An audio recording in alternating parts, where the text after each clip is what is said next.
It was a quiet Wednesday evening when my phone glowed on the nightstand. A message from Dad. "Stop reaching out, we're finished, and forget about any inheritance, darling." I froze. The room felt smaller. The coffee in my mug went lukewarm. No context, no build-up, just a surgical cut like he'd been planning it. I typed 3 words back. Understood completely. Then took a slow sip of my coffee, tasting the bitterness coating my tongue. By 1 a.m., my phone was exploding with missed calls and messages. And that's when everything began to unravel. People always said my family looked flawless. Mom in her elegant blazers, Dad's watch gleaming under the restaurant lights, my sister Chelsea laughing loud enough to command the entire room. From the outside, we were the success story of Portland. But every success story looks pristine until you notice the fractures beneath the surface. Mom Victoria Chen built her empire one small cafe at a time. The woman could transform a failing coffee shop into a thriving restaurant through pure determination and ambition. She was the kind of mother who believed respect was earned through achievement, not affection. "The restaurants are our heritage," she used to say, gesturing with her wine glass at dinner. "You'll master the business, Harper." I never wanted the business. I wanted music, rhythm, and emotion, not the clatter of plates. I wanted to compose, to create something that resonated in people's souls. When I told her I'd been accepted into a conservatory in Boston, she scoffed like I'd just announced something absurd. "If you abandon this family's work," she said, "you abandon our investment in you." She meant it. I paid my own way, balancing 3 gigs and student loans while Chelsea got a luxury apartment at 19 for managing the hostess station. Dad never intervened. He'd retreat to his study, pour another scotch, and murmur, "She's just tough on you because she sees something special." But I knew better. He saw what I saw. Chelsea was the chosen one, the heir they'd already anointed. Years passed. I built my music production company from a studio apartment.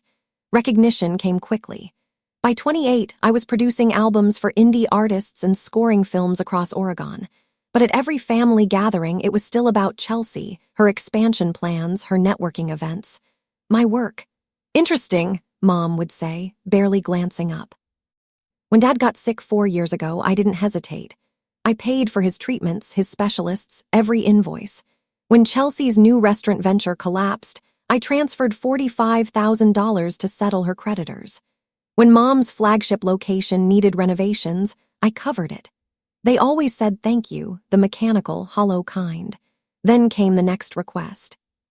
Looking back, I think I kept doing it because I hoped one day they'd see me not as the disappointment, not as the contingency plan, but as family. Turns out family wasn't the issue. Their interpretation of it was. And the night my father sent that text, I finally grasped how profound that reality went. It started with a family summit that felt more like an interrogation. Mom called it a conversation about planning. I should have known that meant Chelsea's planning, not mine. They assembled around the long conference table, the one surrounded by framed photos of Chelsea cutting ribbons and shaking hands with city officials. I stood at the far end, portfolio open, ready to present my proposal. A music licensing company that could partner with hotels and boutique businesses across the region. Original compositions, ambient soundscapes, a legitimate strategy, not a fantasy. I spoke for maybe 6 minutes before Mom interrupted. "You think establishments care about original scores?" she said, voice measured but sharp enough to wound. "They want affordable playlists, not artistic experiments." Chelsea smirked without looking up from her tablet. "Yeah, why don't you stick to producing garage bands, sis?" Dad stood by the window, pretending to check his phone, avoiding my gaze. My hands clenched under the table. "It's not a hobby," I said quietly. "It's a business. It generates revenue, and it's where the industry is heading." Mom leaned back, arms folded. "We're not gambling capital on your passion project. Chelsea's launching a new concept. That's our focus." Something inside me splintered. Years of contributions, the bills I'd paid, the nights I stayed awake worrying about Dad's condition. All of it meant nothing. "Dad," I said, turning to him, "you've heard my work. You know this has potential." He hesitated, eyes flickering toward Mom. "It just seems uncertain, Harper. You understand how the hospitality industry operates." His words stung worse than her dismissals. Uncertain. That was the same thing she'd said when I wanted to study music. Then unexpectedly, Marcus, Chelsea's husband, spoke. His voice was quiet, but it pierced the tension. "I think it's forward-thinking," he said. "Experiential branding is crucial now." Chelsea shot him a glare that could have shattered glass. He retreated into silence. Mom waved a hand, dismissive. "Enough, discussion over." As I packed up my portfolio, I caught Marcus's eyes. He mouthed something that stopped me frozen. "I need to tell you something." Later that night, he found me in the parking garage. His voice trembled. "Chelsea's been siphoning money from the restaurants, tens of thousands. She's concealing it." My pulse accelerated. "Are you certain?" He nodded. "I discovered the documents. She's been deceiving your parents for years." Before I could respond, Mom's voice echoed from the stairwell. "We need to finalize the estate plan. Chelsea's the only one maintaining this family's legacy." Dad murmured something too faint to distinguish. Then Mom again, decisive and absolute. "Harper's off pursuing her own interests. She doesn't value what we've built."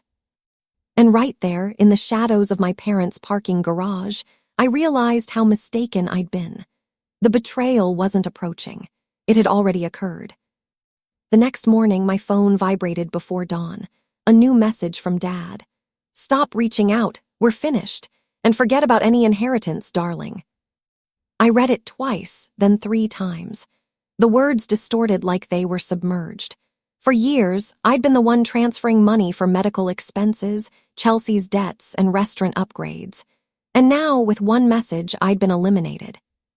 I sat on the edge of my bed, the city still dormant outside my window.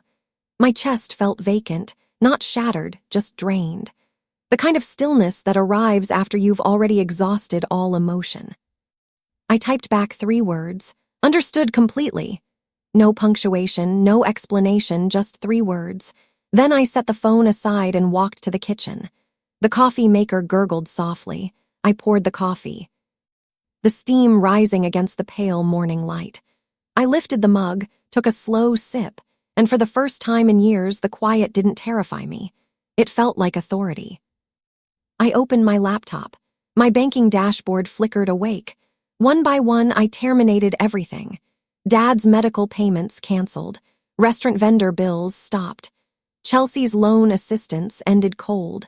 Each click resonated in the apartment like a chapter closing. I wasn't weeping. I wasn't trembling. I just felt unburdened.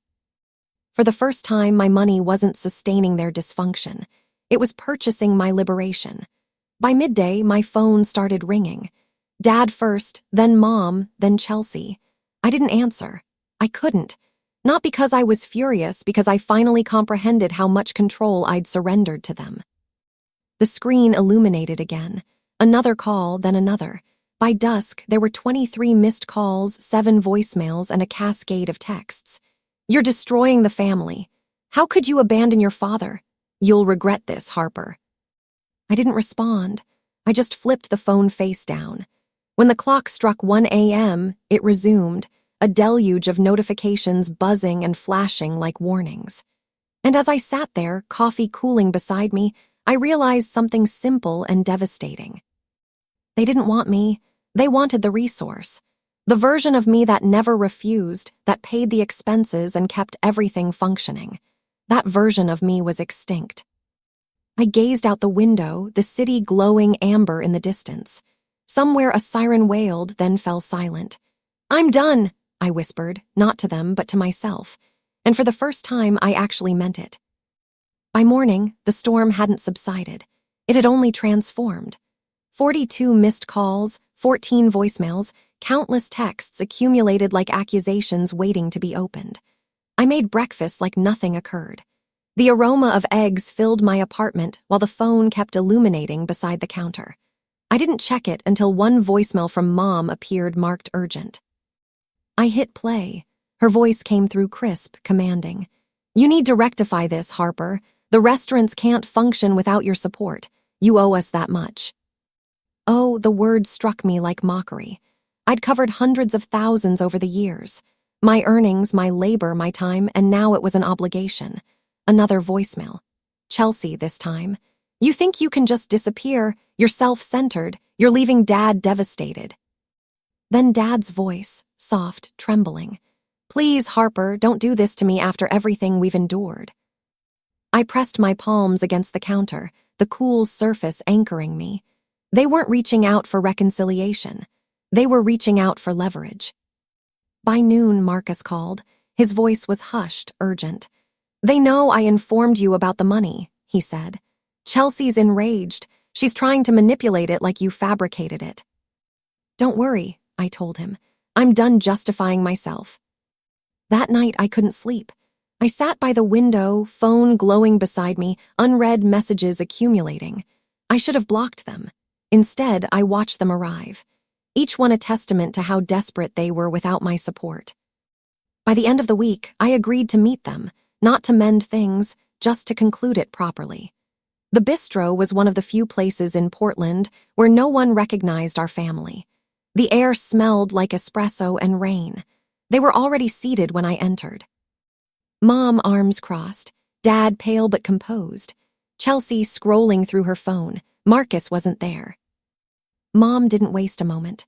You've created chaos, Harper. The bills are accumulating. Suppliers are threatening legal action. I set my bag on the chair, my voice steady. That's not my concern anymore. Chelsea leaned forward, sneering. You think you're superior to us now, don't you? Just because you play with sounds and hipster musicians. I met her stare. Composition, Chelsea. The word you're looking for is composition. She laughed, shaking her head. You've always been melodramatic. You crave validation. I interrupted her. You embezzled from the restaurants. The words froze her. Dad's expression hardened. What are you talking about? Marcus told me everything, I said. The concealed accounts, the money that disappeared. Chelsea's jaw clenched. He's lying. He found the records, I replied, my tone neutral. And you know it. Dad turned to her, eyes narrowing. Is this accurate? Chelsea stood abruptly. You believe her over me. She's been resentful since childhood. Enough, I said quietly. This isn't about resentment. It's about integrity and honesty, two things I never received from this family. Mom's voice wavered. Harper, don't do this. We can discuss it. I looked at her. We're beyond discussing, Mom. You made that evident when you sent the text. The color drained from her face. I didn't intend it that way. You wrote, stop reaching out. We're finished. And forget about any inheritance, darling. I quoted every syllable, my voice unwavering. You intended it exactly that way. The bistro had grown silent. Even the barista paused mid-motion. Dad cleared his throat. You've always been too sensitive. I smiled faintly. And you've always confused neglect for pragmatism. For the first time, I detected a flicker of doubt in his eyes. I reached into my bag, extracted a neatly organized folder, and placed it on the table. I sold my music licensing platform, I said. A media company purchased it for $850,000. They all stared at me. I built that without your assistance, I continued. No loans, no family capital, just me. Chelsea's mouth twisted.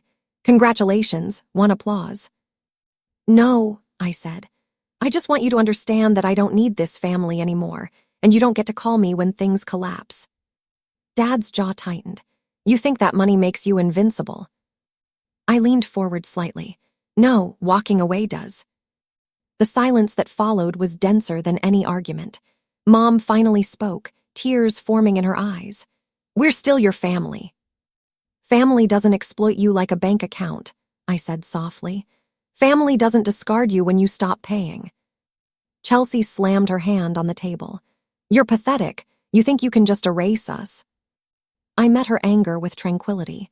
Ironic, that's exactly what you did to me. She opened her mouth again, but I stood before she could speak. I'm not your safety net anymore, I said. Not your backup option, not your excuse. Dad's voice escalated. You'll regret this, Harper. I turned, one hand on the chair. Perhaps, but at least I'll regret it independently. As I walked toward the exit, I heard Mom whisper behind me, Please, Harper, don't do this. But I didn't look back. The door chimed gently as it closed behind me. The air outside was crisp, the sun descending on the horizon, painting the street copper. My phone buzzed again in my pocket, but I ignored it. When I reached my car, I finally released a breath I hadn't realized I'd been holding. Through the bistro window, I could still see them. 3 figures arguing among themselves, their voices muted by glass.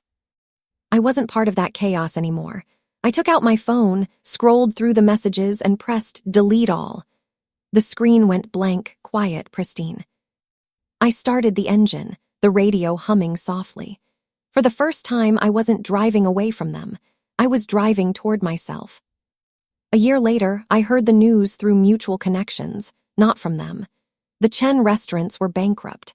The family legacy Mom protected like a dynasty had crumbled under debt and litigation. Suppliers sued after uncovering Chelsea's hidden accounts. Mom tried to salvage it, but the evidence didn't lie.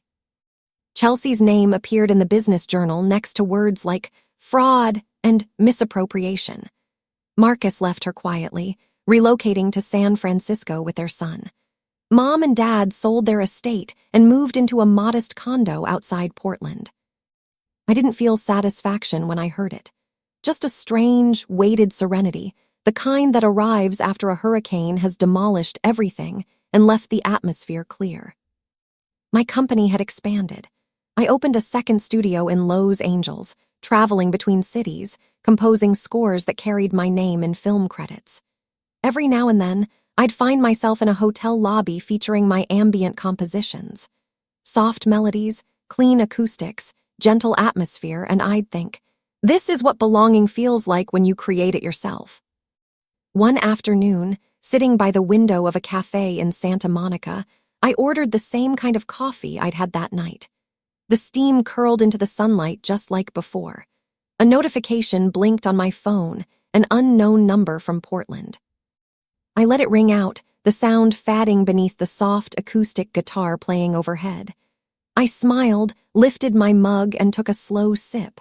The coffee was still bitter, but now I understood why. It wasn't the beverage, it was the wisdom. Peace didn't come from rescuing them, it came from releasing them. People ask me sometimes if I miss them.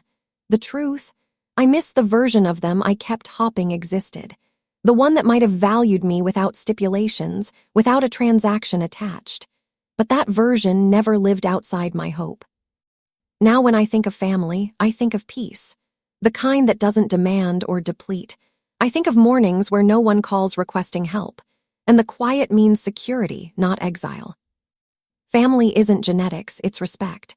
And silence, when it's chosen, can be the most powerful form of freedom. If you've ever had to draw a boundary between love and self-preservation, tell me in the comments. I want to hear your story. And hit subscribe because the next story might remind you that walking away isn't weakness, it's wisdom.